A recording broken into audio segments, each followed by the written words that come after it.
5, 4, 3.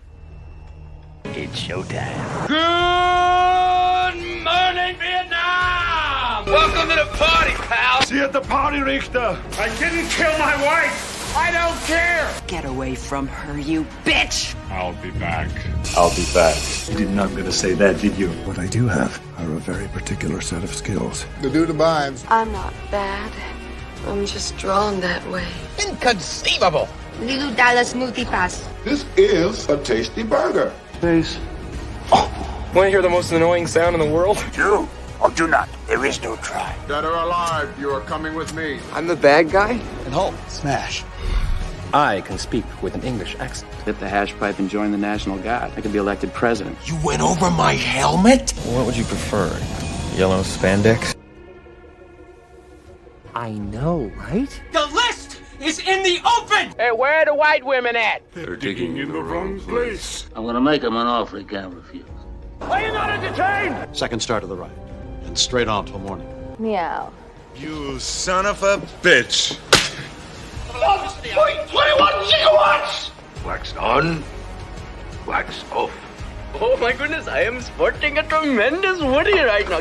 Bartender is the aristocrat of the working class. You want to flip 6-3 whole play and you could score. Cover me. Dogs and cats living together, fast hysteria. On this team, we fight for that itch. It might be a tumor. It's not a tumor. No ticket. No ticket.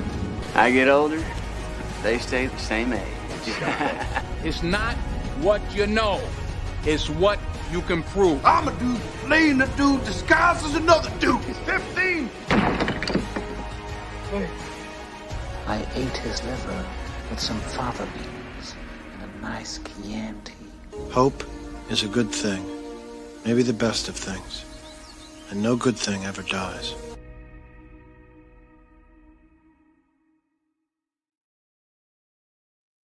Good evening, and welcome to the Reel McCoy. I'm your host, Meffistoe, and always with me, my hetero life, all my feelings. How are you, sir?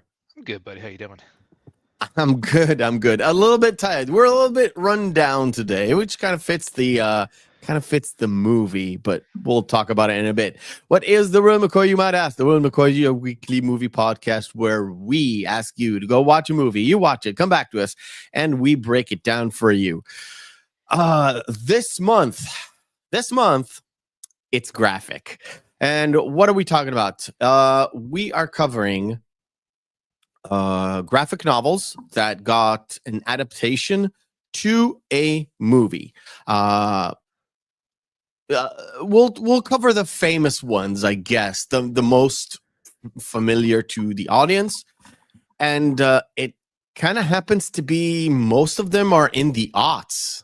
Right, looking at the list, sort of like Even all of them. Even ones that we removed from contention were from the aughts as well. Yeah, kind of, right? Yeah. And I have a little snippet lined up for you, for everybody. Movie. My voice, no.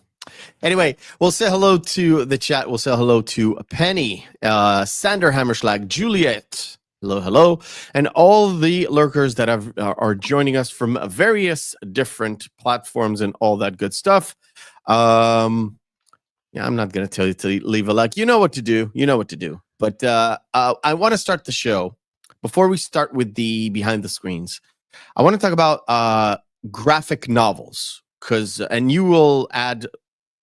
we haven't prepared this, I know. I'm springing this up on you.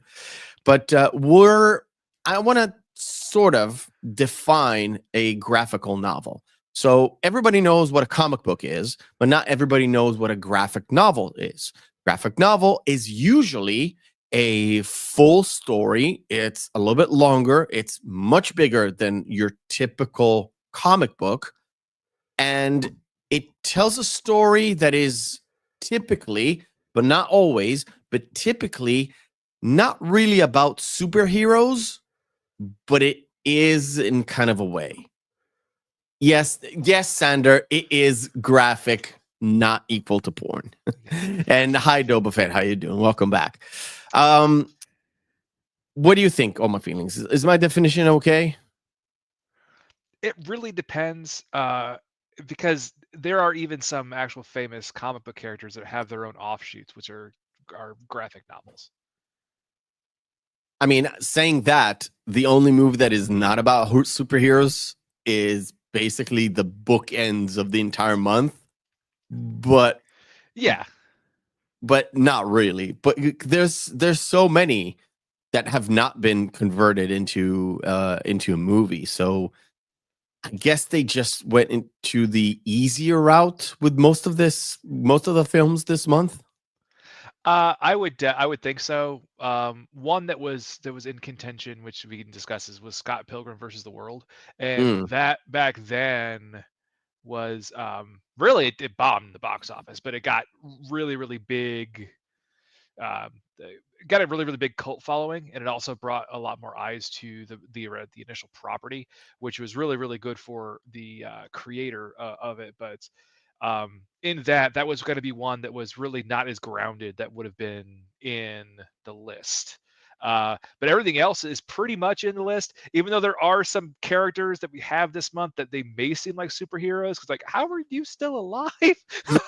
Yes, I know, but the whole point is the graphical novel is just, it helps the writer and maybe the illustrator, but mostly the writer, to tell a more like sort of full and longer story, where if it was a comic book, it would have been like a sort of a series of issues. Yeah, where it's usually for comic book wise, it's usually a narrative arc. So like the best case, if you really would think about it, it would be like the Avengers in the Infinity Saga there. The Infinity Saga, yeah. I was going to say that. It's a perfect example of that, because it was it spanned the entire Marvel run at that time. Every single character had something to do with Infinity War during their actual run at that time. I think it was in the early 90s. Amalgamation of Spider-Man and Adam Warlock and Silver Surfer, and everybody was in that thing. Yeah. All right, cool. Now that we have done that, we can go and start the show with a little segment we like to call Behind the Screens. Sound production, take 2.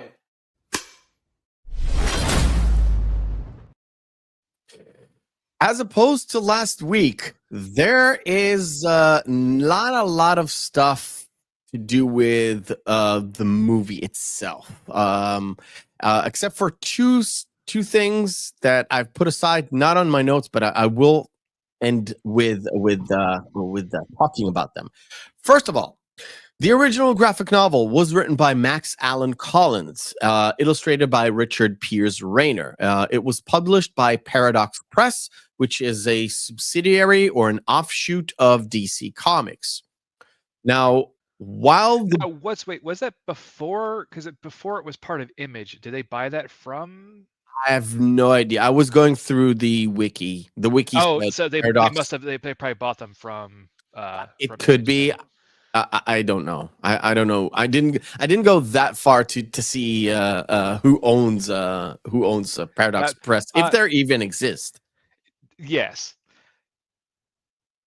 So the book. What? No. So go ahead. Oh, okay. The book was a part of a series chronicling the exploit of the O'Sullivan family, namely Mike O'Sullivan, and then his son, and then his grandson in, I think it's about 4 books, if I do believe. And the inspiration for the first one, the Road to Perdition, was inspired by the manga Lone Wolf and Cub. Yep. Haven't read the manga, but just from the title, it really kind of fits. Yes. It's actually kind of a play on a Kurosawa film too. Yes. Yeah. I believe Mendes actually incorporated that in one of his interviews. Not terribly sure Max Collins did that, but he said in an interview that it was heavily inspired. It wasn't one for one. They just took like story beats and Well, where like the narrative, the progression, where it goes, and all that stuff. But yeah, sort of a big homage to that to series be of fair, books. that became a trope in itself because Yes. it's been done multiple times. Yes. So. Yes. While Collins was writing that first novel, his agent already shopped the story around. But when the novel came out, it got to the hands of Dean Zanuck. I hope I'm saying his name correctly. He was the vice president of development for his father, Richard Zanuck, and his company, who produced many, many movies. I think the most well-known one was Driving Miss Daisy, and he got an Oscar for it as well. Mm-hmm. And so Dean got the novel, really liked it, then shipped it to his father, who was in Morocco at the time, shooting Rules of Engagement, the movie with Samuel L. Jackson, where the embassy gets attacked and he shoots, but he kills a lot of women and children. It's a pretty interesting movie. And Richard Zanuck, the father, really liked it, even though he's not really a comic book guy, but he enjoyed, this. Part of the appeal of a graphical novel or a comic book is the fact that for filmmakers, it's a storyboard of itself. We kind of talked about it when we talked about the movie Matrix, where the Wachowskis actually made got a comic book illustrator to actually illustrate all the storyboards so they can sell the Matrix to the studios. Correct, yeah. And Richard Zanuck was so impressed, he shipped his copy to Steven Spielberg, who 2 days later said, I'm taking on this project, but I don't know. My slate is completely full, but I'm taking this project. And he brought it to DreamWorks, to basically Geffen and the other dude. Eisenberg? Yes. One of them. Yeah. David Geffen and I think it's Eisenberg. I don't remember. And like I said, he had a lot on his plate, and he offered it to Sam Mendes. Now, Sam Mendes, after completing American Beauty, had various projects that he could do. One of them was K-Pax. He chose not to do that. Smart man. Yes. But from the other stuff that he had, it kind of rolled into his office, and he got the novel, not the script. And he was like, "This is amazing. This looks amazing. I love the way it's the cinematic look of it. I like the time period. I want to step out of the here and now kind of a thing where he had an American Beauty, and I wanted to go with back then." And he really enjoyed the father-son relationship between Sullivan and then the Rooneys. Yes. He liked that mirror imaging kind of a thing. He dug that, and he said, I'll do it. No problem. Hmm? It was Spielberg who hired Dan Self to write the script. And what Dan Self did was write the first and second draft. It was a departure from the graphical novel. He added a few characters and added a few scenes. But then uncredited writers came in and did some touch-ups. No names were added, like completely uncredited, and we don't even know who it was. I'm guessing some unnamed script doctor worked on it. And what they did mostly is tone down the violence. Now, you might say, well, there's plenty of people who are getting their head blown off and all that stuff. Yeah, it was more violent. There was a lot more in the initial. Yeah. The novel itself is very graphic in terms of the violence. and Dan Self was like, okay, he did when Dan came in and wrote the initial draft of the first two, he really wanted to adapt it one per one. The only thing he added was the character of Jude Law. Yeah, Harlan was not in. Yes, as actually, Boba Fett actually mentioned that before. That Harlan was not actually in the initial. There we go. Mm-hmm. Jude Law's character is not at all. It's just it was there to add in the element of danger, because all the danger that they're having, it's sort of obscure in the graphic novel, rather than you actually have a physical manifestation of what's going on.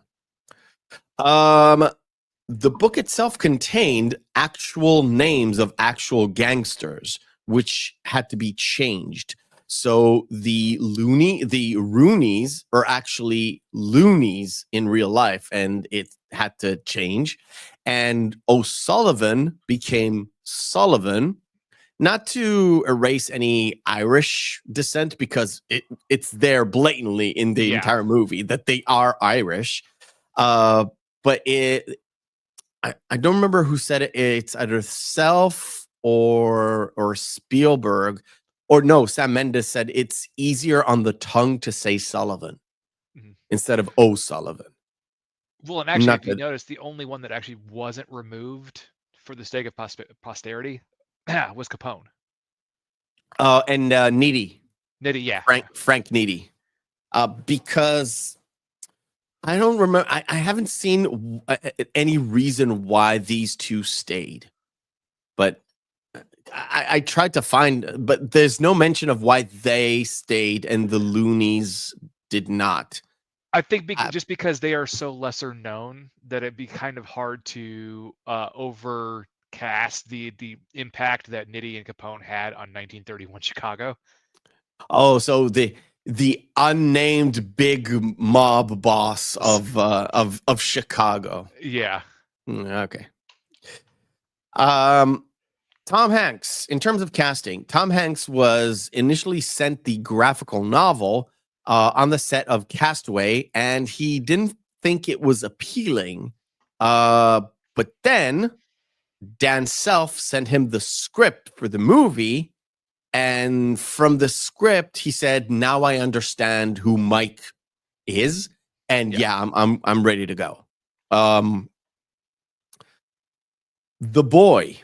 Michael the boy, Tyler Hoechlin, he beat 2,000 other children to the job. Jeez. And he was 13 years old at the time, and he was trained to drive a car, which adamantly he was pretty proficient on doing. Yet they still had a stunt driver with a secondary set of steering wheel and all that stuff. Yeah. At the back seat, which you don't see, of course. He's crouched down but in every scene where you see Tyler drive, it's him driving, which I found great. Paul Newman was the first and only choice to play Rooney.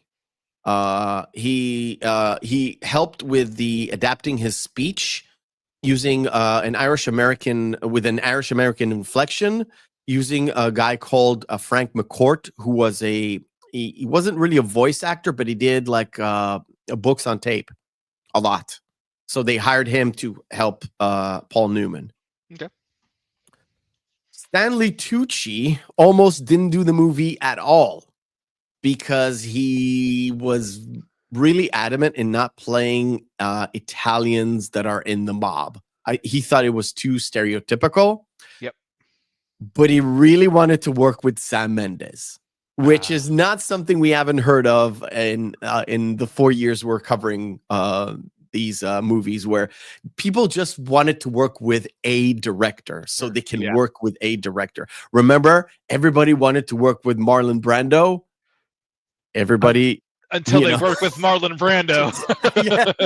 Until they actually work with Marlon Brando and thought, well, that was an experience. The same is true for Kubrick. Oh boy. Yeah, we'll call Shelley Duvall on that. Oh, wait, we can't.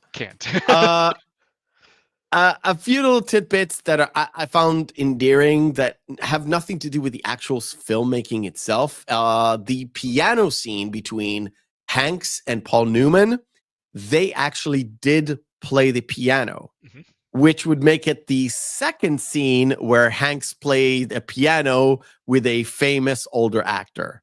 Yep. I just found that funny. Now, I hope everybody knows who Anthony LaPaglia is. He actually filmed the scene where he plays Al Capone, but Sam Mendes decided to cut that scene entirely and leave just the Stanley Tucci side of it, where he talks on the phone to Capone. Just to make Capone a more menacing character, and in the kind of a background where he's the puppeteer controlling everybody, and Nitty is just the sort of the messenger. He's the boss, but he's sort of a kind of a messenger to the boss of all bosses. He's the middleman, or I think at one point in time he was his consigliere. I think so, but after Capone went into jail, I think he took over as like the boss of the entire outfit, if I'm not mistaken. But the funny part is LaPaglia in 1988 actually played Frank Nitti in the movie Nitti the Enforcer. Yeah, like I said, I found that kind of funny. Jude Law had to shave his head and wear a prosthetic toupee to make him look like he's losing his hair. Yes, which at some point looks really apparent that it is a toupee. And I'll tell you the exact moment. The moment where he realizes Sullivan is robbing not robbing, but talking or threatening the accountant, and he turns from the window and goes downstairs. When he turns, he crouches or takes his gun or something. You definitely see the entire dome, and it looked like somebody shaved it. Yeah. Yeah, it was a bit of a slip up, but it's fine. And in that scene where he goes downstairs and goes across the street to the motel, that entire street is an actual Chicago street. And the place where he hides, the downstairs when he hides and he goes out of the building he is, the store next to it is a Starbucks. It just painted or with plaques and stuff that kind of looks like an old-timey shop.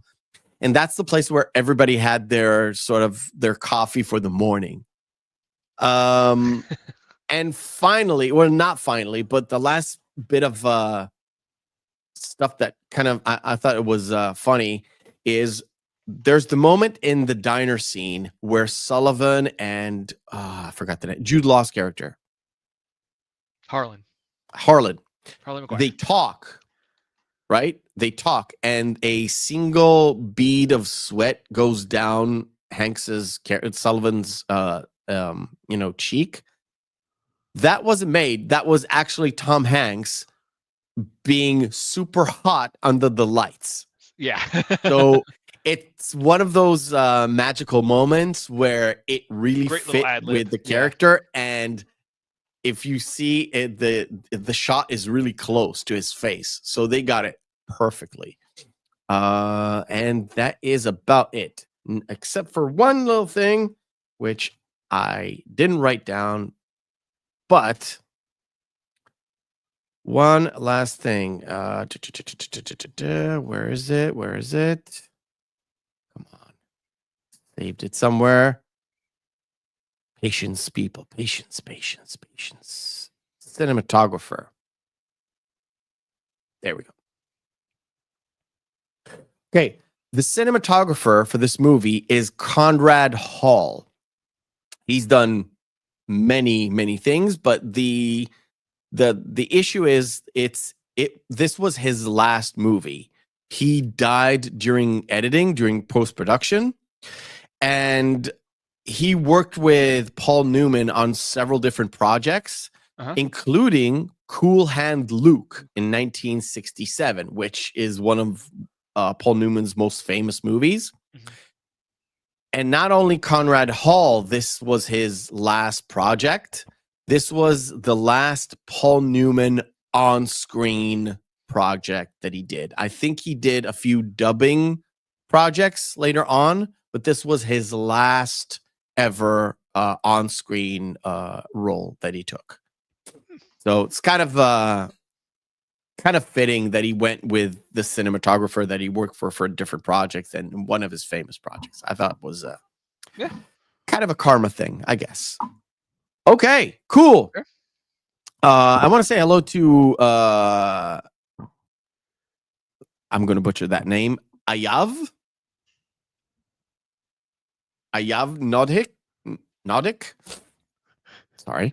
And Boosh and Kalikioki that joined us. Everybody, thank you on for joining us. What do you say? Do you want to do the game, or do you want to hop into the movie? We'll do the game.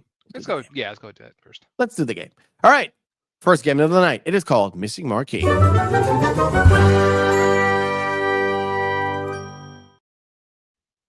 Missing Marquee for the uninitiated is where we take two posters of movies. No, we take 10 posters of movies, have their text written off. We display them, and you guys out there in the chat will have to guess which movie this is. Ba-bam. There we go. Chat participation is most welcome. Griffin, welcome to the show. Only all my feelings. You will help our people out there in the chat. And here it is. This is AI, artificial intelligence. One of the reasons why Spielberg was so busy. Have you seen this movie, Feelings? Yes, it's not very good. Pretty dumb. Yeah, Boosh has got it. Boosh. Almost. Bad but... teacher. Bad teacher. Bad spelling and bad teacher. Now, I always confuse these. Always confused the always with the movies with double Jean-Claude. I think I know this. Yes. One, yes. This is the first of the double. It is not Double Jeopardy. No, it is not Double Jeopardy. The other one is with Dennis Rodman, and I love it so much because it's so cheesy. Yes. Not Double Trouble. Not Double Trouble. Double is in the title. Yeah, okay, I do know what it is then. Griffin has got it. It is Double Impact. We will cover this movie someday. Yes.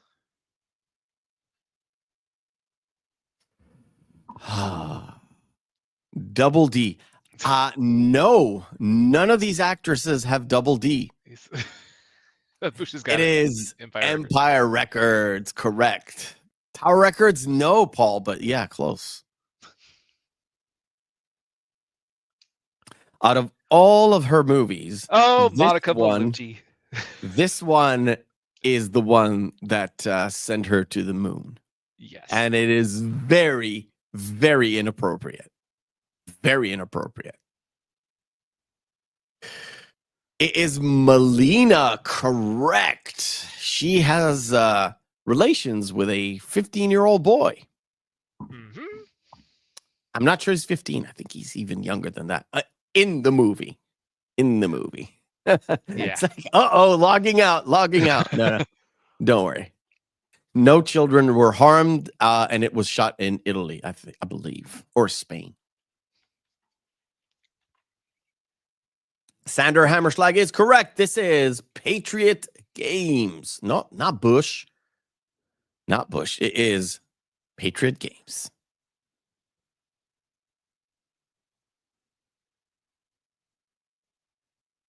Yep. Scanners is correct. I always thought this is a big spoiler. It really is. If you've seen the movie, it's a big spoiler. Like, this is one of the only films that Jay Baruchel was the lead in. For no, No, it's one of 3. it's just one of 3. Alice Eve. This is before she was in Alice, Star Trek. yeah, it's but Alice she's got Eve before Star Trek. Yeah, she's out of my league. Yep. She's out of your league. Oh, come on. Oh, come on, man. Come on. I was thinking about that the other day. I laughed out loud because someone was asking me about a report, and I'm like, "Yeah, I'll get." You're out of your element. No, they got us working in shifts. Oh, it is the Big Lebowski. Correct. Can't go wrong with that. And last one, it's a pretty easy one.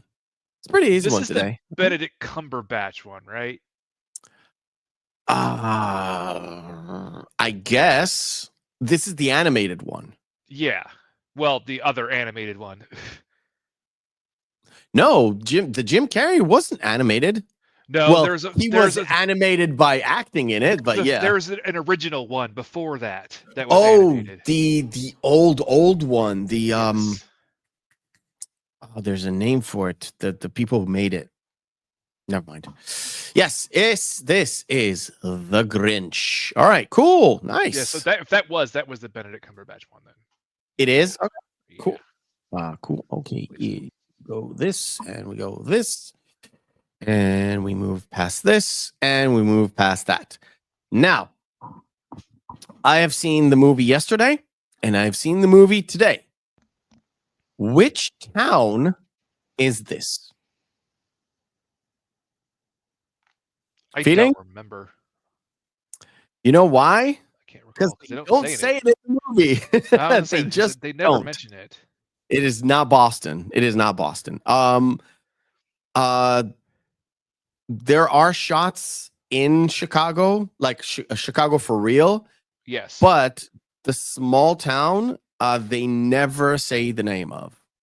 But it's supposedly pretty far from Chicago, but it is in Illinois.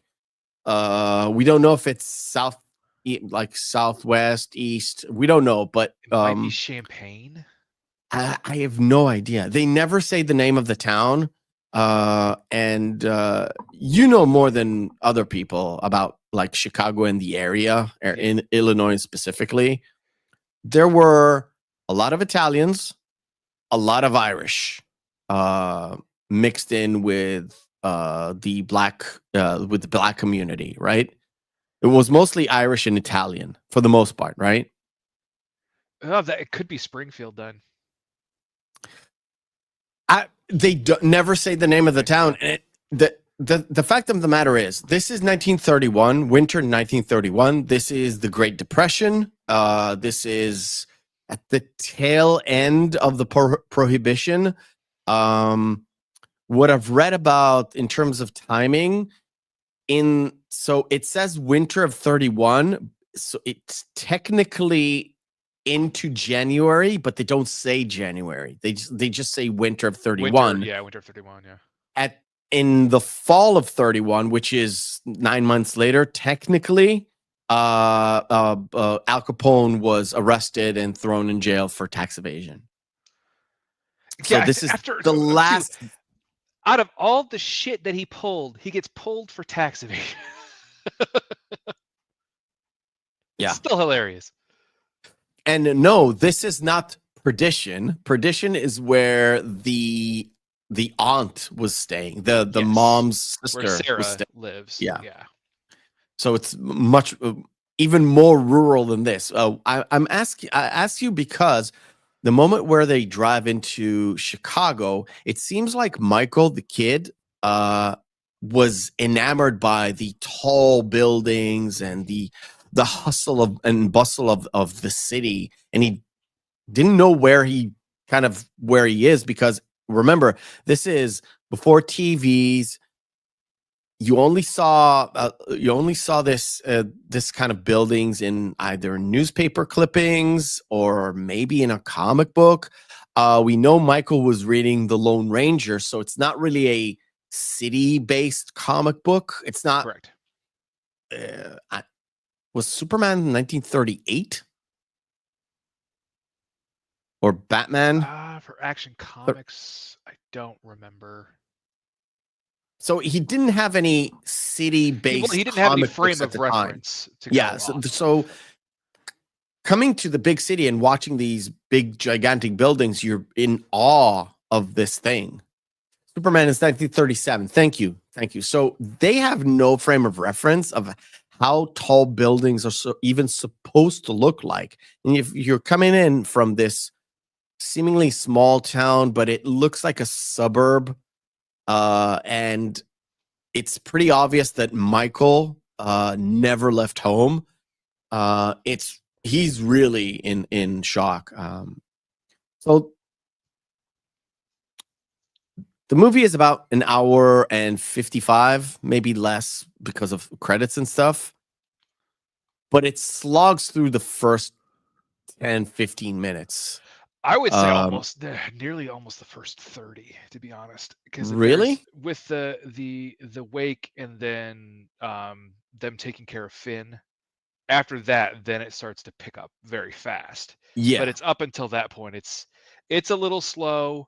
You obviously get the menacing undertones that are prevalent with, especially with John's character, and we do see the bit where Junior sees his father take out his gun when he gets home because he goes to call him down for dinner. Yeah, the first vestiges of something is up with this family, or the introduction of, there's something a little bit strange with the dad, is the fact that he comes home, he takes off his clothes, and he takes out the gun. And Michael, who just came upstairs to talk to his dad, is really on the back foot, and he's like, it sets him up as being curious to know what his father is doing for a living, which sets up the whole start of the chain of events. My show just got. I can't do this with YouTube. Hold on. I'm sorry, guys. I know not everybody got the commercial. It's gonna have to be this way. I'm sorry. I'm sorry.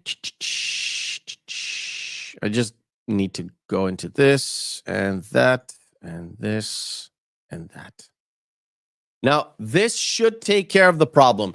If anybody getting commercial right now, from now on till the end of the show, then YouTube is literally stealing money from my pocket. Okay? Let's continue with the show. I'm sorry. So that whole bit with John Rooney and the kids, it being an ad. Yeah, I know. And then, of course, when Michael gets sent upstairs to get the money because John Rooney lost the bit, that's where we kind of get introduced to Connor Rooney. And to be absolutely fair, I don't like Daniel Craig. I know you've gone off on that. I just don't. I gave it a chance. The only movie I actually like him in, well, two movies, is The Girl with the Dragon Tattoo, the original one, or not the original, the one where he appears in. Yes. And in Knives Out. Yeah. And you have to specify too. The first Knives Out. The first Knives Out. Onion. No.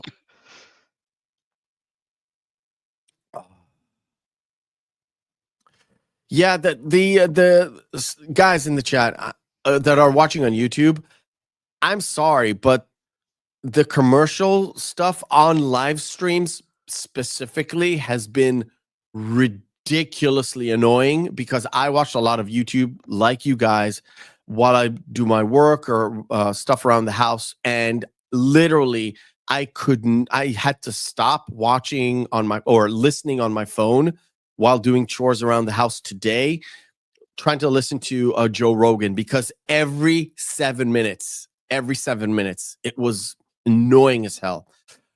We'll continue. Sorry about that. Sorry about the interruption. I know. It's a little bit a downer. I'm continuing with the wake thing just as a setup, and this is like 20 minutes in. So yeah, you were right. It's about half an hour before everything really gets going in this in this thing where we get Finn talking about his brother and almost slipping, almost where he's paying homage to John, but also in a way there's a slight condemnation. And if you were to say a couple more words like, yes, because you are God to this town, and you can give, but you can also take away. And he's going to say, and that's what happened to my brother. Basically. Yeah, kind of. And John goes, he doesn't go to Connor first. He go to Mike, and he says to Mike, look, you need to take care of this. And Sullivan is like, take care? No, just talk. Yeah. And he says to Connor the same thing. Connor, just talk.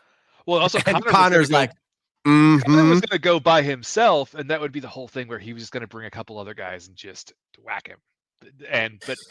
But John is adamant, no, take Mike with you. And there's also kind of this breeding contempt in Connor for Michael, because Michael is essentially just the son that John really wanted and just happened to have by taking care of him his entire life. And in their conversation, when Mike comes back and talks to John, like underneath the chapel or the church, he kind of says that you were like a family to me. Yeah. But Connor's also my family, and at the church, like, I can't give up my son. He's like, well, what's going to happen then? That I will mourn the son that I wanted. Yeah, I mourn the son that I wanted, not the son that I have. Yeah. But I will not give him up. And I want to talk about this because at some point they do go to talk to Finn, not the same night, so they're letting him cool off a little bit, clean up from the booze and all that stuff, because he was drinking. Obviously they're Irish, but he had a little bit too much drink. And they're at a wake. What do you think they're going to do? Yeah. No, I mean, they waited another day, but then when they left to actually talk to Finn, Michael was hiding in the car, which led to the chain of events. But I will stop here because I do want to talk about that mirror image of Mike and Michael and John and Connor, where in both times, the son is kind of defiant to his dad, but where Connor, there's a lot of consequences. And with Michael, yes, there are serious consequences, but he's not the one who's actively causing it to the situation to deteriorate. Because he's young.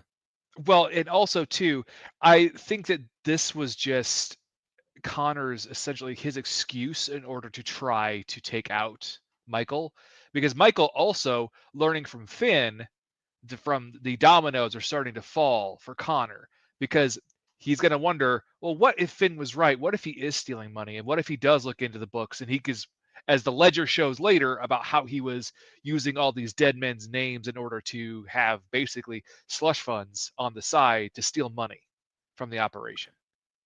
Yeah, the only thing to me was, why would John not know about it? Oh, he did. I know he did. Yeah. But I kept thinking, why would John, he knows Connor through and through. He knows what he has to deal with. He says it many, many times, once to Connor, once to Mike. I specifically say Mike to differentiate Tom Hanks's character and Tyler's character. Well, Michael. I always refer to Tyler as Junior because he's Michael Sullivan Jr. Yeah. Okay. So there are points where John knows what Connor is all about. So why wouldn't he know about the money he's technically stealing from him? So do you know why? In Connor's own words, it's also fucking hysterical. Yeah. I had to get that quote in there because it's great. I love how Peter too that night when he's asking his brother, he's asking Junior about what his dad does. Yeah, and Dad is even gets sent out for missions by the president because he's a war hero. And Peter rolls over and it's also fucking hysterical. And to be fair, it's a common theme with the writing of Max Collins throughout the series, because every single Sullivan would actually serve in a war. Mm-hmm. So Michael is going to end up serving in World War II. Spoiler alert, he doesn't die in this movie. And his son is going to serve in Vietnam, and when he comes back, he has to deal with the ramifications of the local mob and his father and his grandfather, all that stuff. Yeah. I just found that interesting, that's all. Casual racism from Meffy? What? It's not racism if I actually drank with a bloody Irishman. It's a sight. Let's just say that. It's an experience, that's for sure. It's an experience. It's a good experience. But yeah, those guys can drink you under the table, and they are proud of it. Uh-huh. I know, because he said he was proud of it. Yep. So the Michael gets found out. Mike gets to know. Connor knows Michael was there. And the next morning, of course, John appears, and we'll call it threatening without threatening. Yes, very, very much so. There was an ominous undertone in his talk. It was like, the men of honor, they keep their word, right? Yeah. And the whole point is like, yeah, you get coming to the meeting. Then they have that meeting where Rooney forces Connor to apologize for Finn in a specific way. Yeah. And I was like, you are humiliating your son in front of people from the outfit, presumably. For what reason? And then Mike is in the room, standing aside, like he's a henchman for Rooney, but John gives him the side eye all the time, unless he's looking directly into Connor. Yep. And he still has that menacing, threatening voice he's not shouting. He's talking in very low tones, but you know what he means. Yep. And after several, let's say, misguided apologies, Connor does the full apology, and everybody leaves once they hear the full apology. And he looks like he wants to kill his dad. Oh, we're both tired today, aren't we? Yeah, a little bit. I know. Don't worry about it.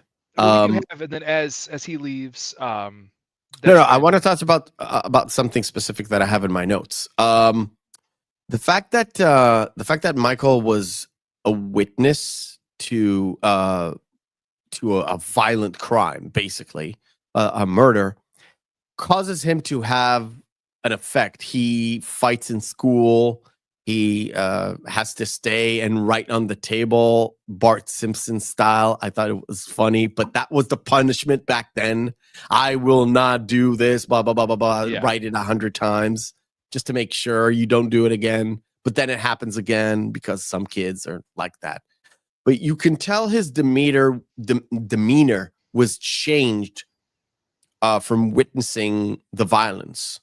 And this is something that Sam Mendes actually wrote down in the side notes on the script, is how violence affects certain people, especially young children.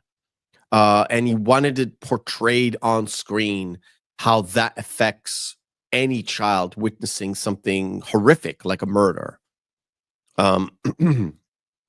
Sorry about that. Mm-hmm. But we'll keep going. So Mike gets sent to do a debt collecting mission by John. But it wasn't by John. It was by Connor? It was Connor. Connor's the one who wrote the note on there too, where the note essentially just says, "Kill Sullivan and all debts are paid." Okay. And that's why John is furious with Connor after the entire event is wrapped up. Again, watched it twice, and I thought John wrote the letter and gave it to Connor, right? No, Connor Wasn't it? Connor said, "This is from John. You need to go take." Oh, that's right. So it doesn't look like he's being set up by Connor. It looks like, And to me, I found it funny because as soon as Mike pulls in and the guard is like, "Who are you?" "I'm Mike Sullivan." "Oh, Mr. Sullivan." And he kind of was about to let him in, and Mike was like, "Aren't you going to frisk me?" He's like, "Should I?" He gives the one. "I only have the one." And the entire time, he's actually trying to talk him up, too. It's like, it's just like, "Hey, do you think you guys put in a good word for me with John?" And yeah, just can you? I'm a boxer. I had a few championships. Do you need somebody in the outfit for this? And of course, while he's away, he discovers this whole thing.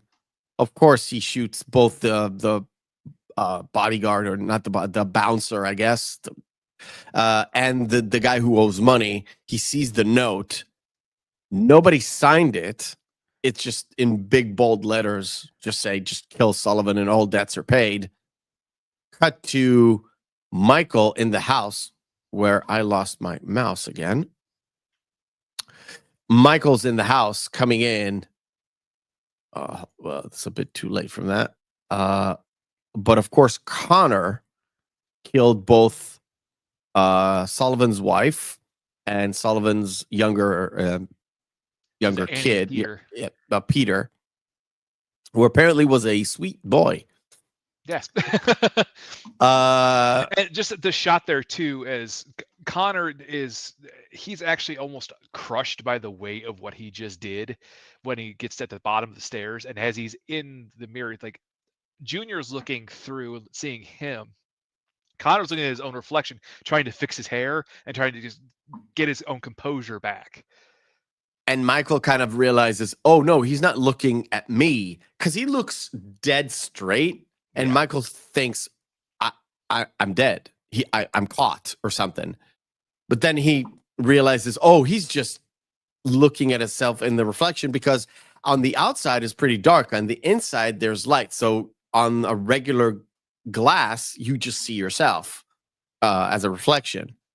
And he hides. Connor goes out, doesn't even think about nothing. Everything's quiet, blah, blah, blah. And he just leaves. And Michael goes upstairs, sees the two dead bodies, no graphical thing going on. That's one of the things that got toned down, is like, we don't show a dead kid in blood and stuff. Yeah. And then he just sits in the dark in the kitchen, like next to the kitchen table where they have their dinner. And he's horrified. And when Mike goes into the house, he sees Michael, and then he goes upstairs. And he is crushed. Mm-hmm. He is completely crushed. Like, Michael's in shock. Mike is crushed. But immediately after like a few minutes, he's like, okay, we need to leave. He puts Michael in the car and he says he looks at him straight in the eye and he says, "This is not our home. It is just a house, and we don't live here anymore. It's just an empty building." It's just an empty building. There's nothing for us here. We are going. Because he wanted to snap Michael out of this. By the way, didn't do it. No. He just couldn't. Yeah, the scream from Tom Hanks, dude, not the best. Not the best. I know it's pretty gut-wrenching. I thought it was a bit cheesy. That's just me. I'm sorry. And now Bush is going around. No, Meffy, you're just fucking heartless. But the mirror image of this is John and Connor, where John understands the gravity of what just happened because he loves Mike. Generally speaking, he loves Mike as a son. So it's technically he understands the chain of events that are going to happen. Yep. Which means I'm going to have to kill Mike to make this thing go away. And I wasn't sure that he was trying to save Connor, but I was definitely sure that he wanted to kill Mike to make stuff be quiet and go away and no witnesses. But at first he tries that was my impression. At first he tries to pay him off because Michael goes to the one of the other men that was at the table and basically just says, just give me Connor, and said that's not going to happen. John says, here's $25,000. There's more money if you want it. Go to Ireland. You have people in Ireland. Yeah.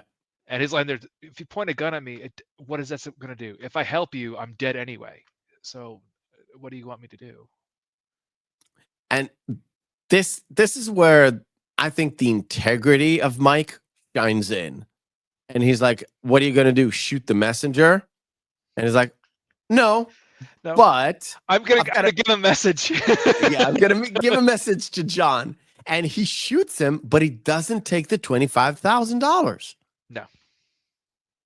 So that to me spoke of Mike's integrity. But because Mike grew up in the mafia, or not mafia, it's sort of a gangsters. What do you want to call it? Well, because that was the two big things too. You have to remember that during the time around the Chicagoland area and really around here and also in Milwaukee, there was a big vying contention between Irish mobs and the Italian mobs. And Bush, with your with your Irish history, I'm sure you're quite aware of it. And that's what the Valentine's Day massacre was all about, was Capone taking out his Irish competition. Yes. Also rumored to be perpetrated by a few police people, but yeah, who were Irish. So, well, but also, like, if you're on Capone's payroll, yeah, it doesn't really matter what what nationality you came from or your parents came from. I don't care. Yeah. Nope. So, the point is, Mike has a problem with his boss. So what do you do when you have a problem with your boss? You go to your boss's boss. Yeah. So he goes to Frank Nitti, and apparently everybody there knows exactly what's going on. Yep.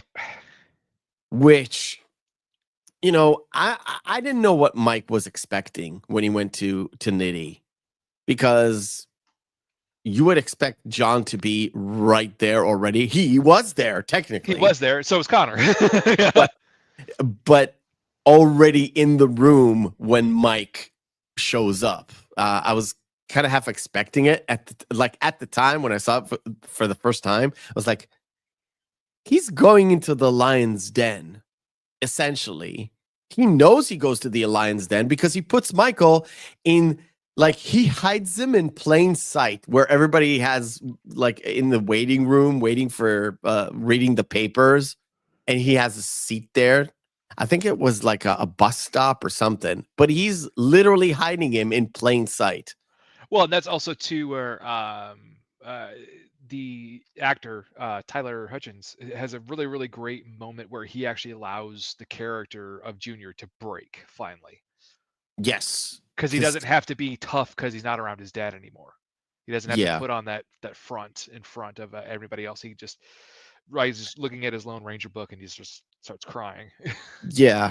And to me, the Lone Ranger book, the reason why he broke down, specifically because of the Lone Ranger book, is the fact that on the night where he snuck off to see his dad is the night where he was staying up with a flashlight and reading the book, and he had a spat with his brother Peter.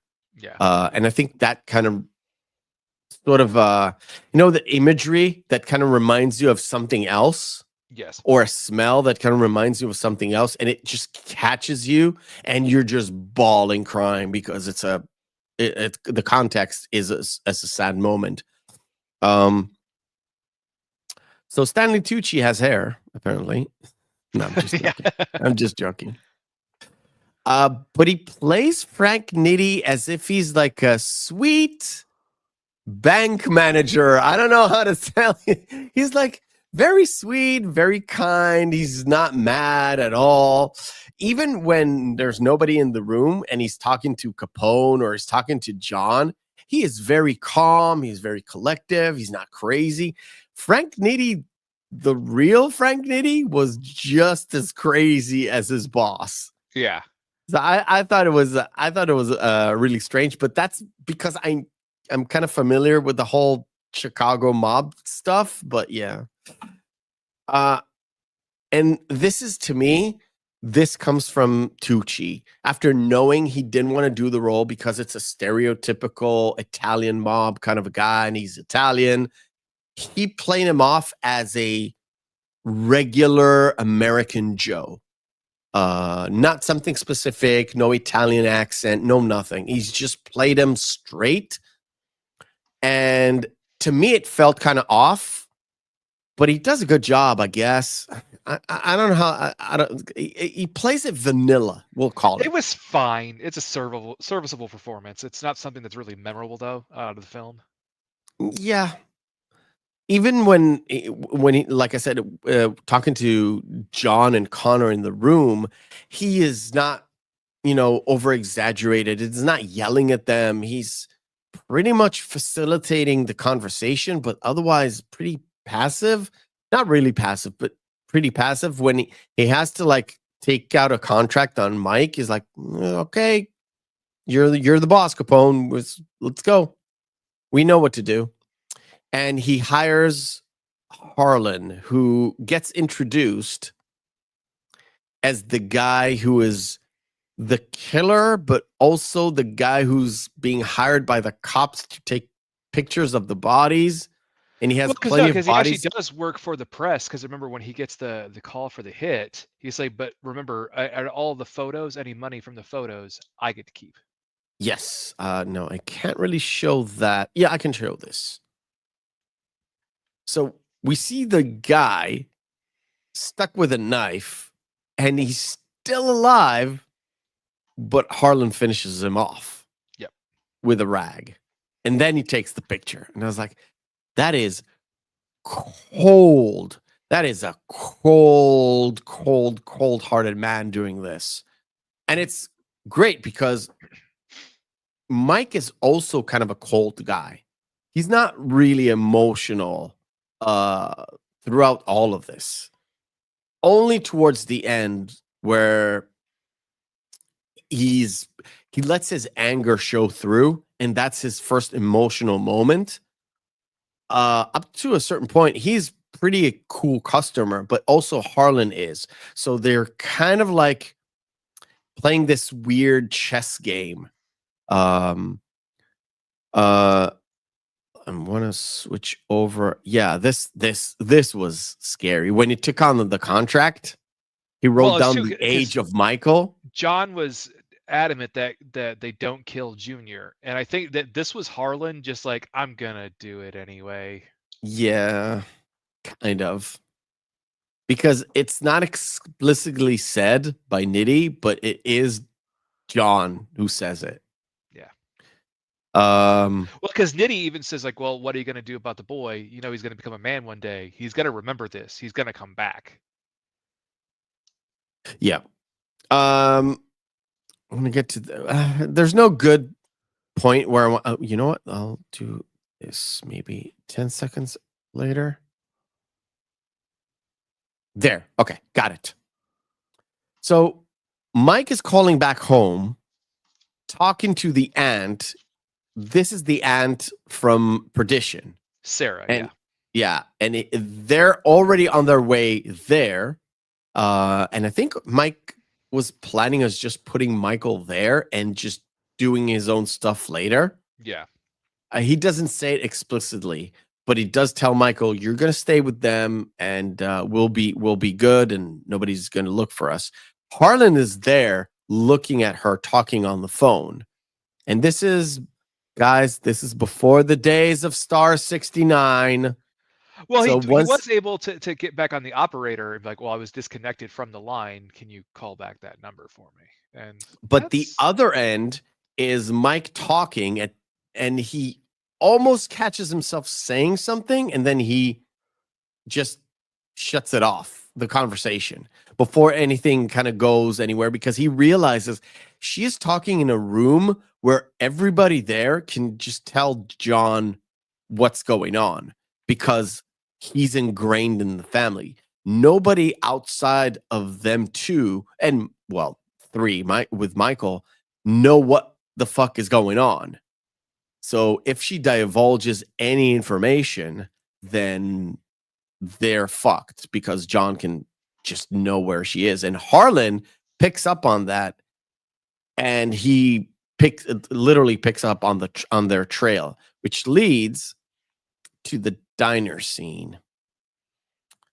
Which, as an aside too, when we actually get to they end up at Sarah's at the very end. So yes. No, they don't. They don't end up at Sarah's. Yeah, they do. Oh, yeah, they do. They do. Never mind. Because of the dog. I was thinking, no. I was thinking at the end, where he goes back to the farmers. Yeah. But no, it's at the house. So it's pretty clear that Harlan killed Sarah, right? I don't know. Because Sarah was going to return home after the wake, because Sarah would have been there, because they had their whole misadventure with the bank and everything. Yeah, that's right. With the bank, so she would have been home. She would have been home, because she said it takes 2 days. Yeah, it takes 2 days to go back. Yeah, and it took them more than 2 days to rob all those banks. They're on the road for 6 days in total. So yeah, okay, I get it. The only thing I can think of is that maybe she stayed there for a little bit longer to take care of some more family stuff before she went back, and maybe that's why. But I'm just thinking that maybe Harlan just murdered her too, just to tie up. I mean, I haven't read the novel, and the novel is way more violent. So I would imagine that, yeah, maybe you would see 1 or 2 panels where Harlan. Oh well, there's no Harlan actually. Yeah, Harlan's not in the novel, so. Okay. So it could be implied, I guess. Yeah. He doesn't say anything, so we don't know. But I do love the fact that there's a lot of tension, because Harlan is there. He is talking about his real job. Mike is not talking about his real job. He said I'm a salesman. No, I do machine parts of them. I take pictures of them. I don't actually kill them. Oh, well, that's good to know. Yeah. And I was like, that's a strange thing to say. That's a very odd way to phrase that, sir. Yeah. And the whole point is that there is a cop in the diner. And when Harlan comes in, it's like, oh, it's busy today. Oh, it's pretty quiet today. And she says, no, this is way busier than normal. Like, this is the Great Depression. There are some people who have no food and no way to pay for food.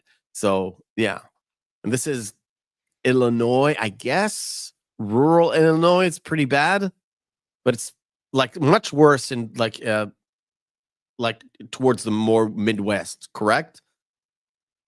Yeah, because this is after. Remember too, this is after the Dust Bowl as well. Yes. So yeah, there's food, there's less scarcity, but it's still the Great Depression. And if you don't have a job, you are fucked.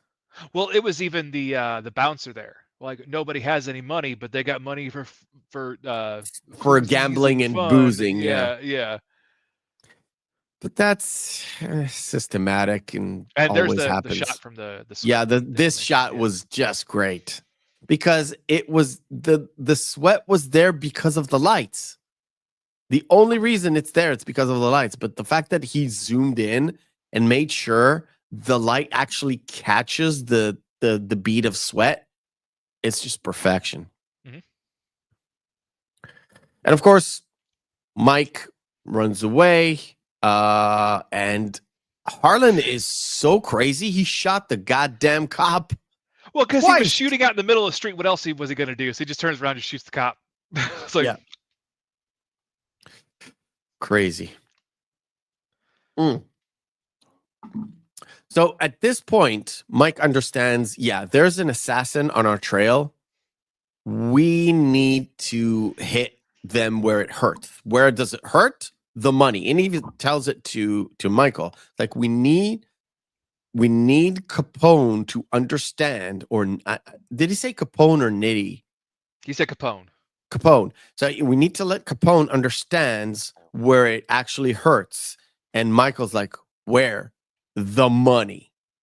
And he's like, we're going to be bank robbers. And he teaches Michael to drive the car. And he's like, right, what does the clutch do?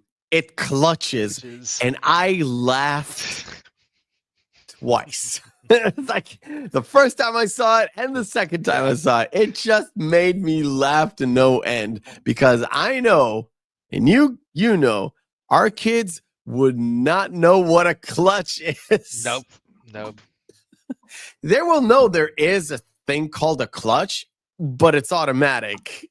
Yeah. And they will never need to know where that pedal is, which is a shame. It's a goddamn shame. Mm-hmm. So Michael takes to the car, but we'll head to the first bank robbery. Okay, I'm here to make a withdrawal, just the dirty money. Yeah. This really reminded me of Maverick, but we'll put that aside. A little bit, but also with the way he says that too. I don't want to hear in the paper. I don't want to read in the paper in a couple of days that some farmer ended up losing their house because Capone got his money back, essentially. This is like, well, how do you know I'm going to do that? Always trust the bank manager. Always trust the bank. And the fact that he says it to him and the bank manager just puts the money back. Because he gives him basically a payoff. He gives him a payoff from the stolen money, and he tells him, just tell him a bank robber got it. Don't worry about it. And just leave that with it. Like, I'll leave that with you. No, because he gives him his full name and everything. He wants him to know, like, no, this is Michael Sullivan doing this, and you know why I'm doing it. And so we have the ongoing kind of montage of them. Yes. Well, we have Harlan flipping the coin in between his fingers, and you have them doing their bank robberies. And when they're at the diner, I love that. Yes. The lady asks, so what do you guys do? We're bank robbers. Because nobody would admit it in 1931 to being an actual bank robber, right?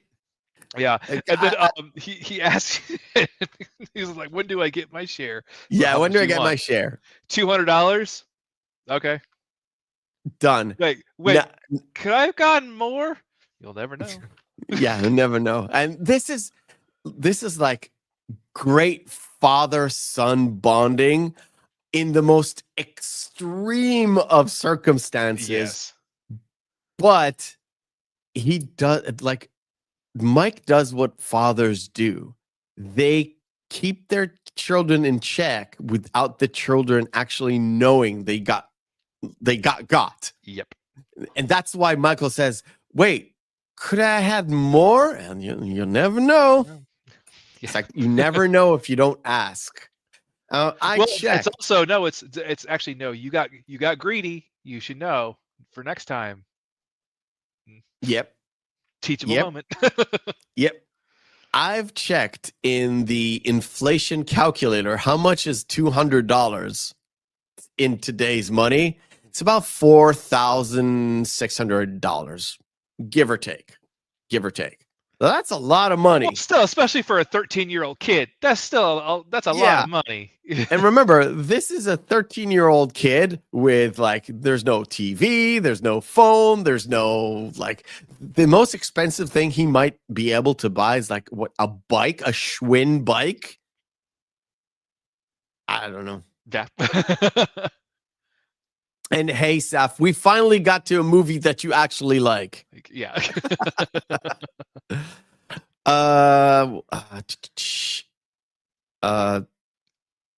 there. I want to get to the moment where he's the setup where it's just like, listen, I can give you money, but I can't give you any dirty money because we just don't have it. They took it all out, and the accountant, and that's Rance, and this is the setup that was kind of implied in that conversation. I showed it for a little bit, but it's not really important. Where Nitty is like, okay, we'll do this, no problem. And he shuts down the phone. And that is the setup for this entire sequence where he wants to get the money. It's not there anymore. Where is it? The accountant the accountant was authorizing it to come back. They discuss Mr. Is it Ranch? Rance, or Branch? Rance or Ranch? Rance, right. Yeah. They discussed Mr. Rance when they were sitting in that meeting where John forced Connor to apologize. Yes. But it's just an off-the-cuff conversation with the other members, and they just moved on to the apology. Yeah, because it was more about how they were going to diversify Finn's assets. Yeah. And they were discussing that. So I want an egg. The egg bit. No, you have like, I'm in the bridal suite. First of all, I'm not married, and I like it that way. I'm happier for it. Yeah. I thought, well, that's a guy who got a divorce already. Yeah.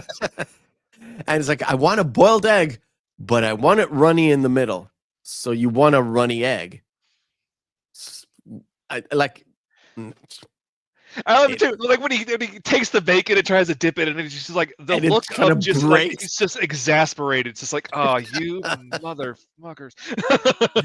Although the toasts look like they were perfectly toasted, but we'll leave it at that. Even though he got condemned for it. when the guy comes, when Michael comes back up, because Michael goes up to the room, like marks for quickness, but 0 marks for cookery. Yeah. So the setup is Mike tells Michael, if you see any trouble, honk twice and just to let me know. Yeah. And then of course when he goes up to the room and talk to Mr. Rance, at some point Rance, he kind of he's stalling. He knows Rance is trying to trick him. Yeah. And when the jig is up, he's like, okay, it's in this big case, and he tries to get it open. And meanwhile, the ticker starts to activate, and that kind of it drowns out for the masking of the honking. Yep. And of course, Harlan is on the other side. He sees Rance kind of is, with his hands up, so he knows what's up. But as soon as he sees Mike, that's where he springs into action. Yep. And goes across the road. Yes, where you see there. If you see my mouse, that's the Starbucks. Yeah. You have to love too the fantastic paint job they did on the oh yeah. Too. Yeah. Oh yeah. They just pulled the car over and just just paint it. Like, yeah, it'll work. And with stupid paint that it's so weird that they won't. It's kind of a silly thing, but if it was real, it would be super apparent that this car had a paint job that was not really good paint, but yeah, we'll put that aside. I just thought it was funny. Now, Michael kind of missed. There's a moment there where he looks aside and Harlan walks by, and you're like, "Oh no, he's gonna miss him! He's gonna miss him!" And he turns and he looks at the rear view mirror or the side mirror, and you realize there's a shotgun because you can see the barrel of the shotgun. Yeah, and it's like honk honk, but Mike upstairs doesn't hear the honking because of the noise of the ticker. Yeah, this whole I love this because it actually ramps up the drama, ramps up the thrill moment. Oh, he's gonna get shot now. He's not gonna get shot now. All that stuff. It's in a movie like this where it's not really an action-oriented movie, but everything ramps up really slowly. And when stuff happens, stuff is like boom, happening all at once. And Mike actually, that I don't know what is that case was made of, but it was like strong fucking steel that could have stand a shotgun blast. Well, and I did love that rants too. How he was obviously buying for time, and he kept messing with the keys. And he's like, "You got one more key chance." Yeah, it's like, "Oh, here it is." And obviously, he opens up the case; it's completely empty. Yes, because it's a full-on setup. Yeah. But Rance does got because Harlan just shoots everywhere. He's very indiscriminate. Yeah. Yeah, pretty indiscriminate. And of course, on the way out, a miraculous bullet from a handgun reaches Mike that is down below. Was a bit of a stretch for me, but okay. But you gotta get suspension of disbelief a little bit. Yeah, I know. You need to move the story along. So you need to move the story along. So Michael was driving the car. They get to this farmhouse, and they are being taken in by the farmers. And Michael is actually taking care of his dad. And when he's not, he actually goes with the man of the house, the farmer of the house, outside working pretty hard labor with just a hoe, essentially, to do a little bit of I wasn't even sure it was gardening or he was tilling or I don't know what he was doing.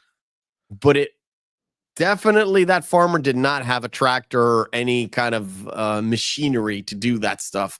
That's hard work. That's real hard work. Yeah. And what's great about this setup too is it really, this is where the relationship between them really grows, because they have that frank conversation where Junior flat out asks him, "Did you like Peter better than me?" It's like, "Well, I didn't. I like you the same." So Peter was such a sweet boy, and he's like, "You were more like me." Yeah, and I thought that was the most telling of the entire movie. That conversation between those two, that you understood where Michael is, because they start that conversation with Mike trying to do math because he just found out about the documents in So he's going over the ledgers and finding like the ledgers, and he has to add in and do math to make sure that everything kind of fits. And Michael comes in and he's like, are you doing math? And he's like, "Yeah, I always hated math." And Michael's like, "Yeah, I always hated math too." And that kind of starts that conversation. What did you like? I like Bible studies just because I like the stories. Yeah. And Peter was good in math. And then he asked him that question, like you said. And when he said a sweet boy, it kind of felt off, because to me, when Mike says Peter was a sweet boy, is sort of he's not like me, or it kind of sounds like I love him more, but not really. Yeah, I could see that. And then also too, the great bit too is at the end where they actually have the only kind of familial affection in the film, really, is when Junior hugs him as he goes to bed. Yes, because he only went there because he had a bad dream. Yeah. And then they had that conversation while Mike was doing the books. And I think that's the first hug he ever gave his dad. It felt like the first time. Yeah, because they were pretty distant. And when Mike we talked about this, when Mike comes in the house and kind of unloads the gun and everything, and Michael was just looking at him from afar. He always looked at his dad from afar. He knew that he was doing missions and stuff and all that thing, but everything was pushed away and secret. And Mike did that on purpose in order to not get his children involved in the shit. Correct. Yeah. But it made him stand off. And that moment, and even the the lady of the house, the farmer's wife, when she was sitting with Mike outside. This was before this scene. It's like, he was taking care of you, and he really loves you. And it kind of dawned on Mike on who his kid is at a moment of crisis. And he was proud of him, I guess. That was the feeling I got. And this is great. And before we do our next game, at the end where it's just like, yeah, go look in the barn. We left something for you. Thank you. We left It's something. just like, it's more money than they ever would have probably ever earned on their farm in their life. lifetime. Yeah.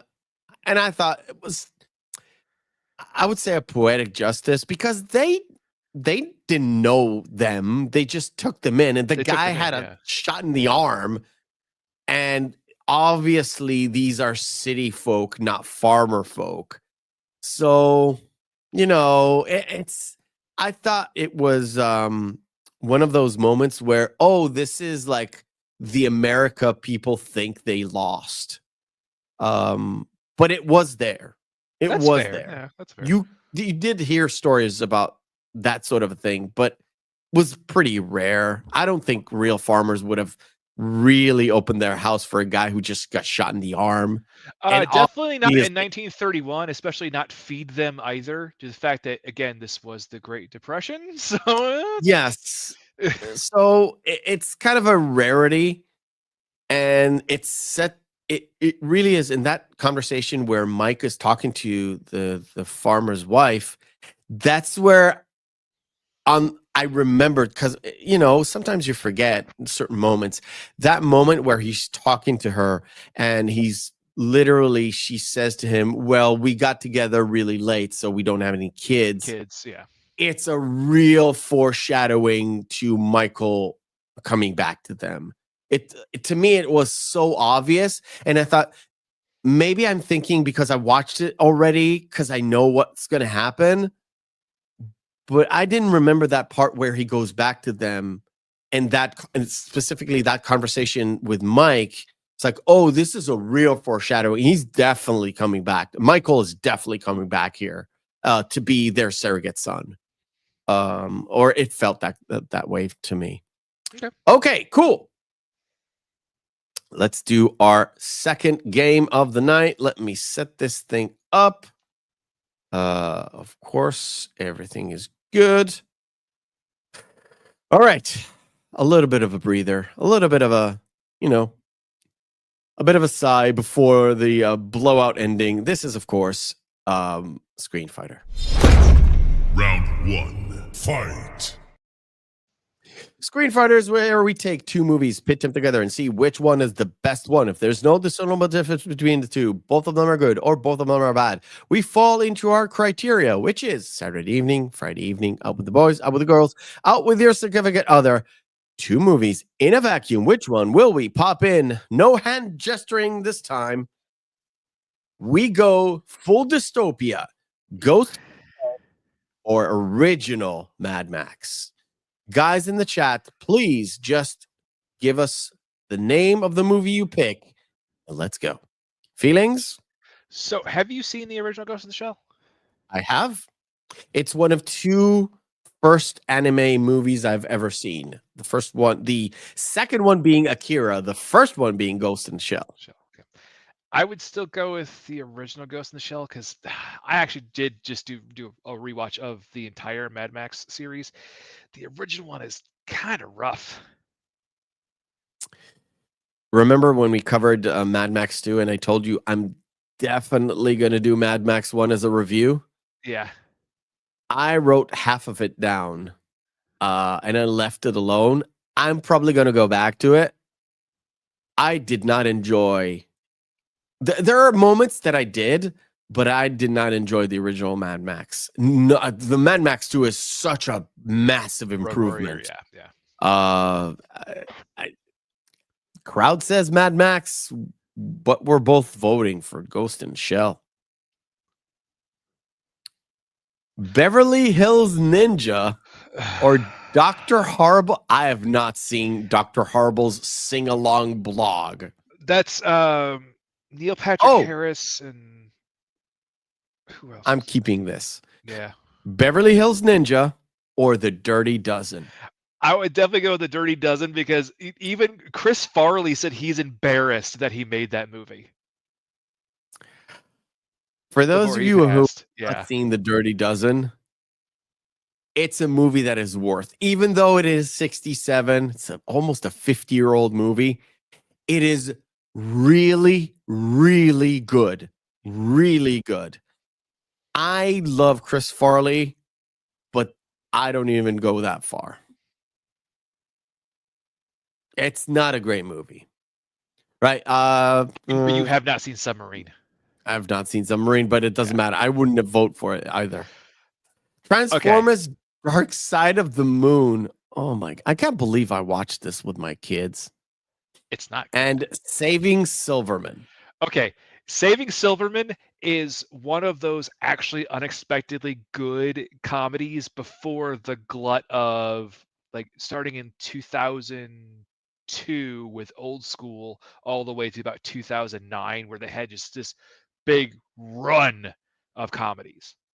Okay.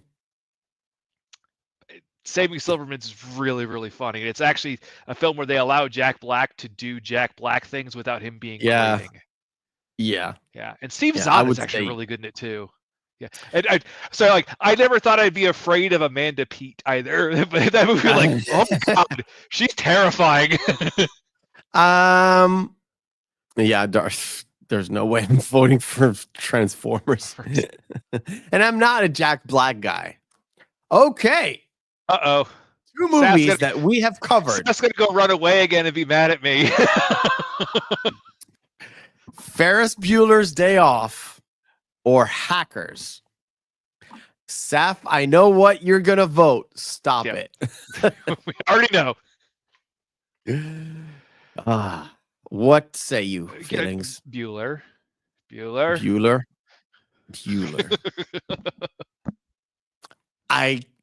I want to, but I can't. Hackers all the way. It's just such a great movie. I love the soundtrack. I love the story. I love Angelina Jolie naked in it, even though it's a half a boob. I'm sorry, I'm that shallow. I always loved the way she looked, regardless of nudity. I always loved the way she looked in this movie because I'm a Trekkie, and it's just, she would have been a great fucking. Spock is what you're saying? She would have been a great T'Pol instead of Jolene Blakely or whatever her name is. We've got one vote for Ferris, one vote for Hackers, both on this side and on the chat. So I will give it to Ferris Bueller.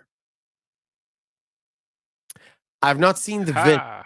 I've not seen the vid. The Visit's really good. That movie is really disturbing.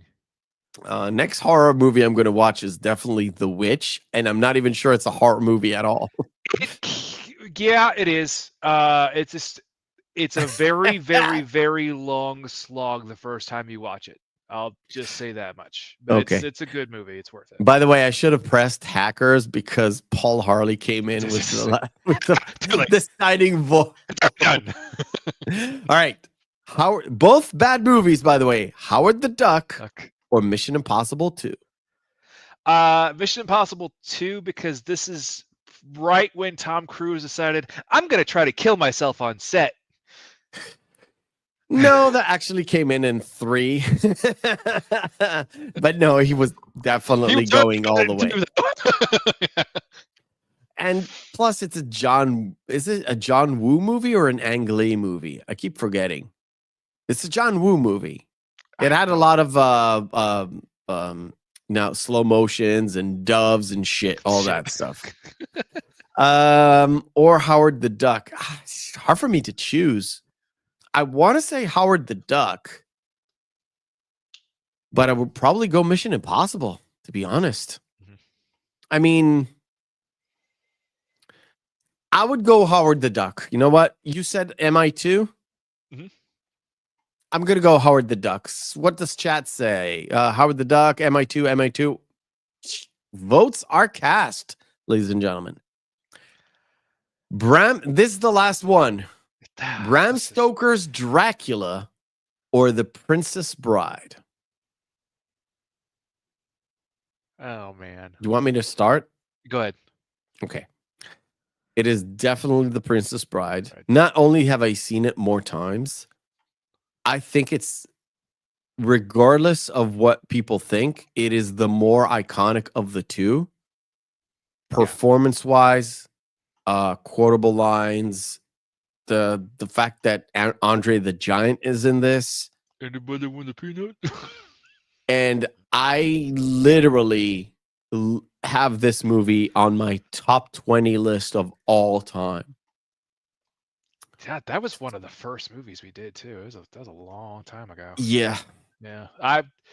It's one of those movies. It's one of those movies we covered that I would seriously consider covering again in about a couple more years or 3 more years if we're still doing this. Yes. Yeah. Because of how we did it back then and how we do it now. Yeah, that's way. You'll get a much fuller show, I would say. Wow. I still have to go with The Princess Bride, even though I love Gary Oldman as Dracula. All right, cool. That is it for us. Amityville 1992 or Babe? I would go with Amityville, and I'm not a horror fan. And knowing the fact that George Miller did Babe is a big letdown for me. It's a big letdown for me. You know, right. that was like when that movie came out, I saw it was directed by George Miller. I'm like, something bad's gonna happen to the pig, right? Yeah, you would think, right? Like they're gonna end up killing him, right? It ended up being really bad for us for having to watch that movie. Yeah, it was not very good. Yeah, it was better than the sequel, though. Don't get me started, please. Don't get me started.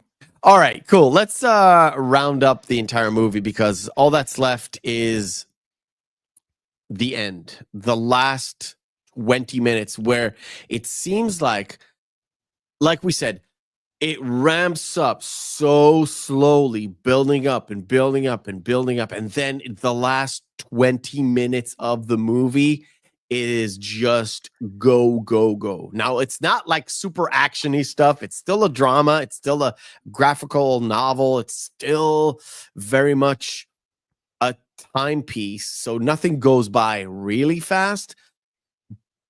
But we have that conversation with John Connor and Nitty about the fact that Connor needs to stay put.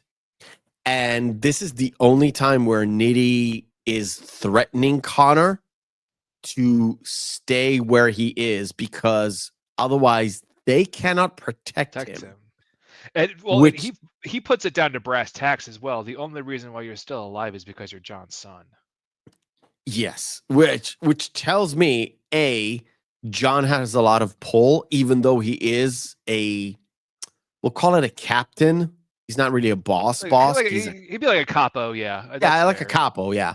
So, and also, Mike Sullivan, he wouldn't even be that technically because he's not. He's not yeah. He's not a capo, so he's I don't know, an affiliate. I don't know how you call it. Yeah. Well, he's an earner. Put it down. He is an earner. Yeah, he's an earner. Yes, definitely. He's one of us, as Donnie Brasco says it. And also, how dangerous really is Mike Sullivan? Because Tom Hanks does not project, oh, I'm really afraid of this guy. No. Let's just say that. No, not really. Yeah. And on a side note, I think it was Chad Hanks, not Colin, Chad, who said, out of all of the stuff that I've seen my dad act in, Mike Sullivan is the furthest from who he actually is. Is as a person? Yeah, I could see that. Yeah. And when I saw him say that in an interview, I immediately thought, well, he's a fucking bad dad. Because Mike Sullivan is a really good dad who's just caught up in in a bad situation. I think he was speaking more to his personality. Yeah, I'm guessing he was talking about. Yeah, Mike Sullivan is definitely like supposed to be a menacing. I cannot imagine Tom. So I just can't think of Tom Hanks being a bad dad. Those two, like my brain does not want to compute that. It's like no, that's a logical fallacy. That's just can't be true. Yeah, and I think he's got like 5 kids. So I have no idea. He's doing something right because they all love him. Apparently, I think he meant the fact that he's like a crazy mobster, or not a crazy mobster, but a very meticulous mobster who is a deadly assassin. Well, and he's very intimidating, and like he has this looming presence about him. Because even the going back to the bouncer outside the club, as soon as he said his name, his tone changed instantly. It's like, oh, okay. Yeah. So he is a figure to be feared of. And Nitty knows that. That's why he says to Connor, well, I can't protect you. Because he knows he can reach him and kill him. And that I thought very poignant because of the next conversation. And we talked about this right at the beginning of their Mike is not afraid to actually put himself in harm's way and get to John at the church and talk to him about, listen, your son is skimming off the top. He's stealing money from you. And this is why he killed my family. And this is why he killed Finn. And John casually says, yeah, I know. Yeah. It's like, I know. I can't do anything. He's my son. And then he said, the great T2 was, but he murdered Annie and Peter. It's like, there are only murderers in this room. Yeah, and that was like cold-blooded to say, because Mike knows exactly what he's talking about. Yeah, Mike is a cold-blooded killer too. War hero or no war hero, he killed people a lot. That's why everybody's afraid of him. That's why Connor cannot be protected, because they know he will do anything in his power to kill a bitch. Sorry.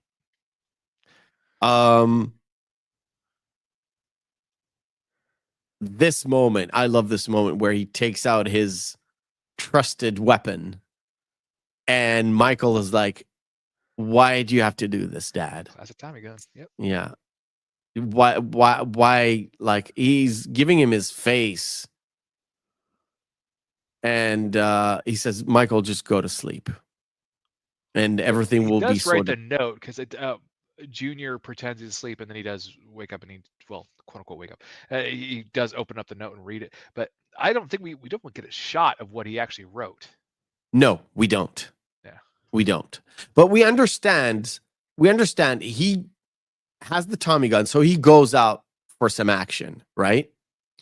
And also, let's just say that John's men are, I think they might be the prototype for stormtroopers, because they can't hit shit. Yeah. Now to my favorite scene of the entire movie. It's literally my favorite scene in the entire movie. It is the best shot. It's the best action. To me, this is the best one. He just guns down these people left, right, and center without touching John for a second.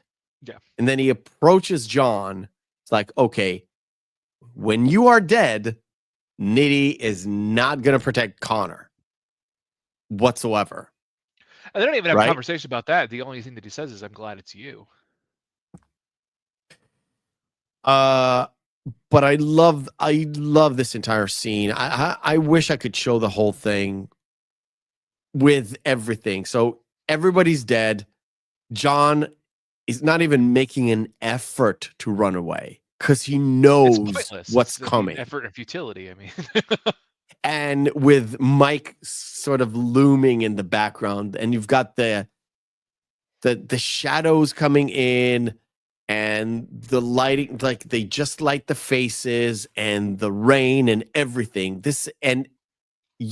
There's moments where they kind of show us the people upstairs in the houses with the lights looking outside the window, but not intervening whatsoever with this thing, because they don't need any trouble. I just, without talking so much, you can tell on their faces what they mean and what they want to say to each other. This is just,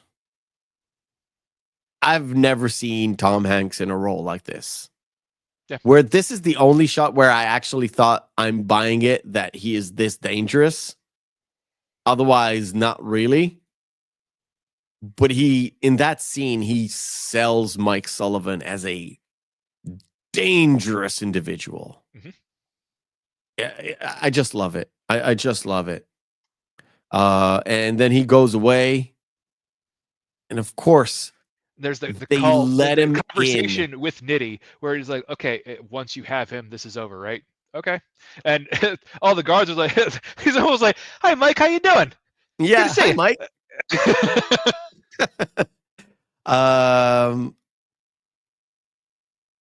Can't really show.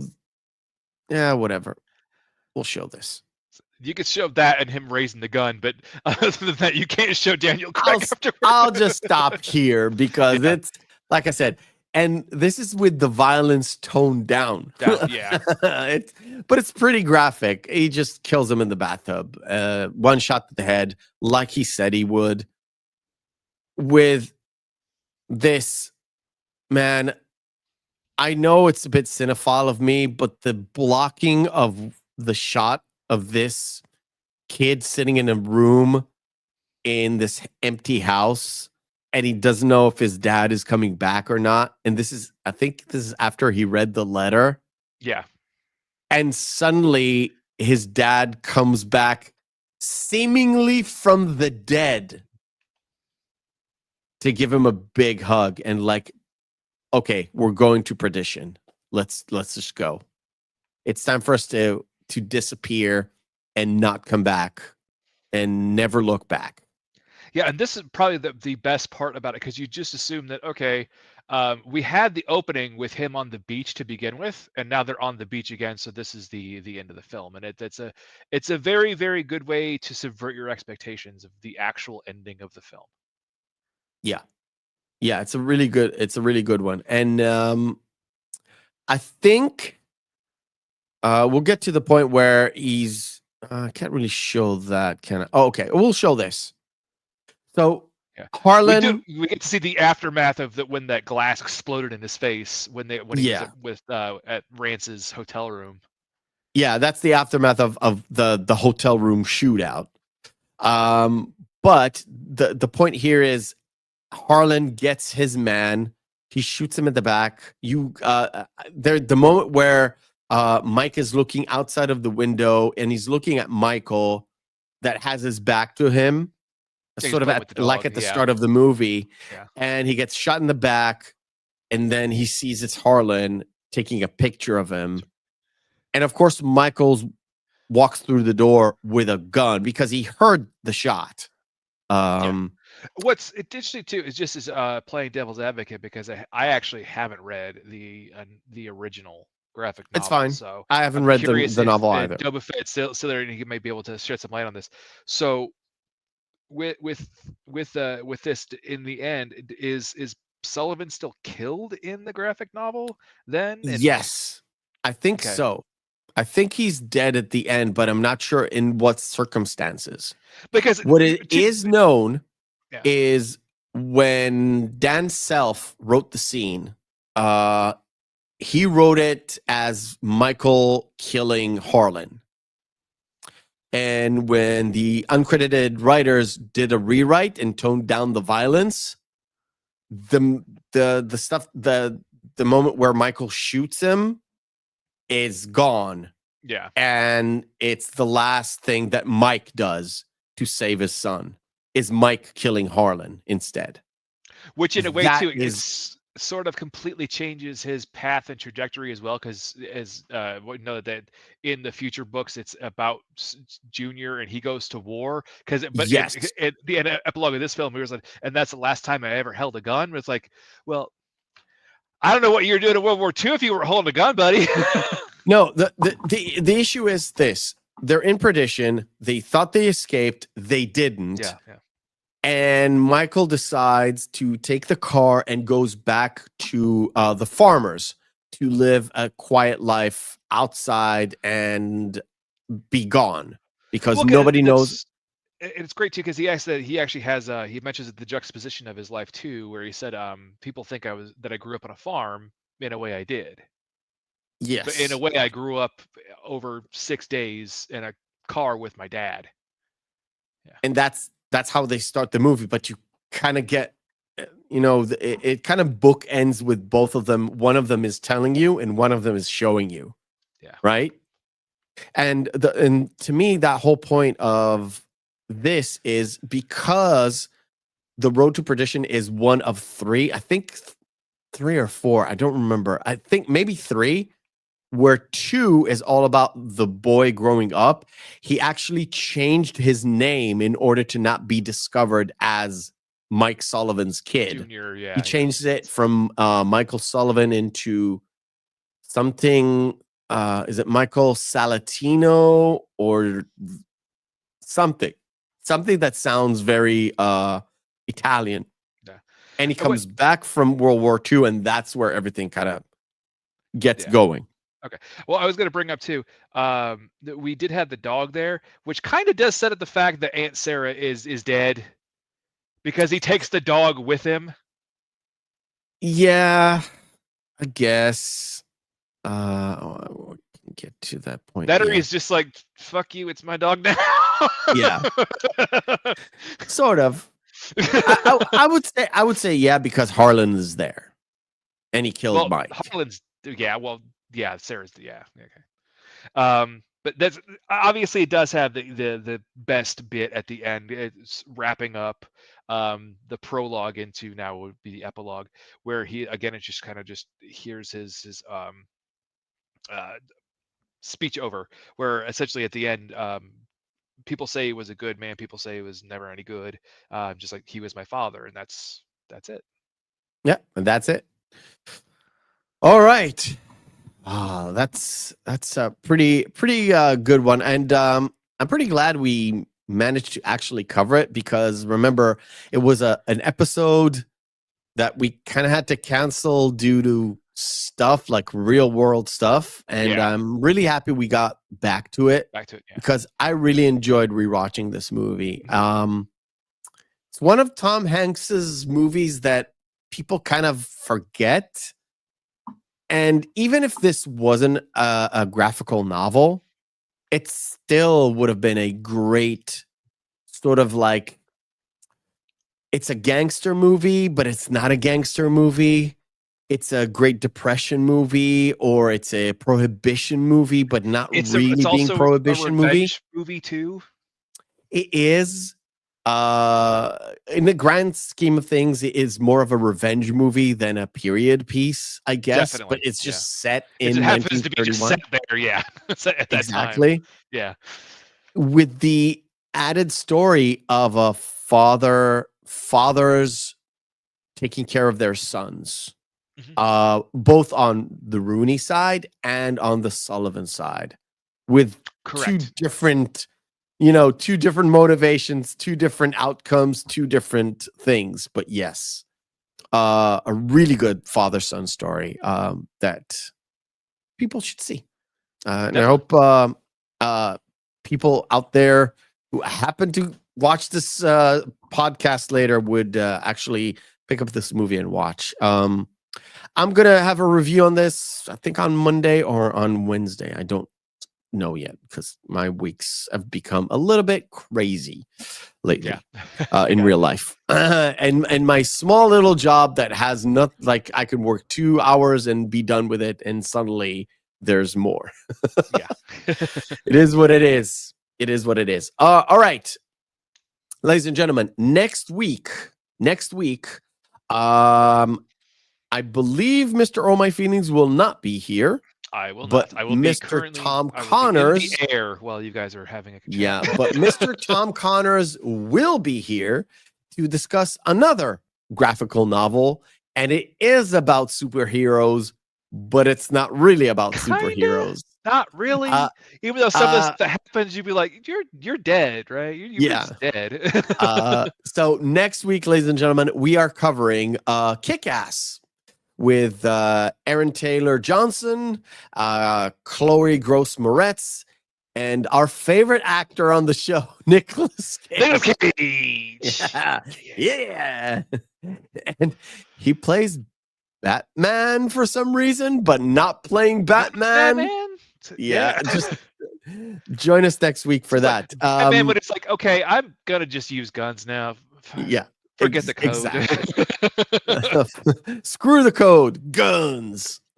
All right, ladies and gentlemen, thank you for joining us today. Please go watch Kick-Ass and all that good stuff. And remember, hope is a good thing, maybe even the best of things. And no good thing ever dies. See you next week.